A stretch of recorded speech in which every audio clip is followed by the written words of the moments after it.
Okay, this is Algebra 2, Set 3, Evaluation of Expressions, Adding Like Terms. Okay, so evaluation of expressions. An expression has no equal sign and it represents a single number. That single number is the value of the expression.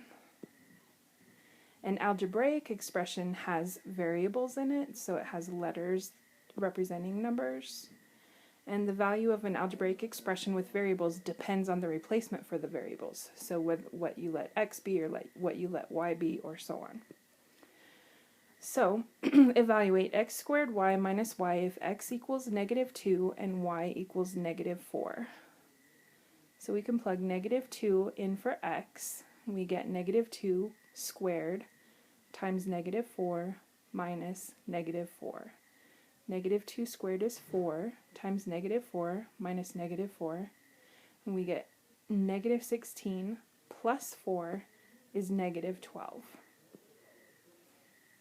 Okay, evaluate the next one. A is -2, B is 4. So A is -2 minus 4 minus -2 minus -2 times 4. So we'll drop down that -2 and then -4 plus 2 in the parentheses, and then outside we have plus 8. -4 plus 2 is -2, and then -2 times -2 is +4 plus 8. We get 12. Okay, now we'll talk about like terms.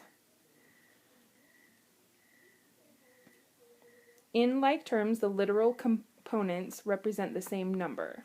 So in this case, if we have 3xy and -2zyx, what makes up the term, it doesn't matter the order they're in, we can switch it around and we get xyz, and therefore these are like terms. So we can match up x, y, and z, and that makes it a like term. The variables have to match. So simplify by adding like terms. 3xy minus 2x plus 4 minus 6yx plus 3x. So we look for terms that match. First, let's look at the x's. We have a -2x and a +3x. So we can add those first. Then we look for everything that has an x and a y.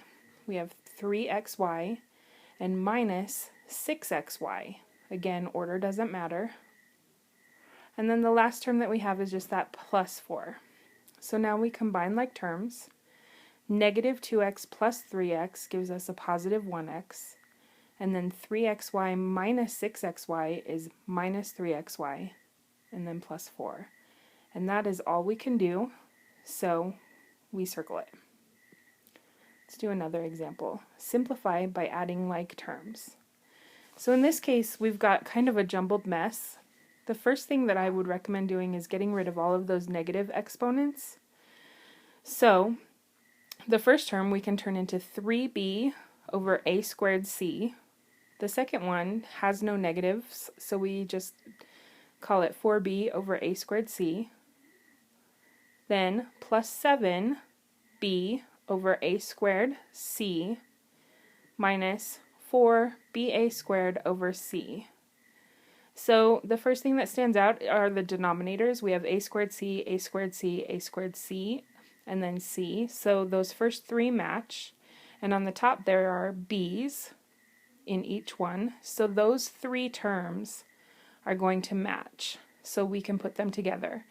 3b minus 4b is -b, plus 7b is 6b over a squared c.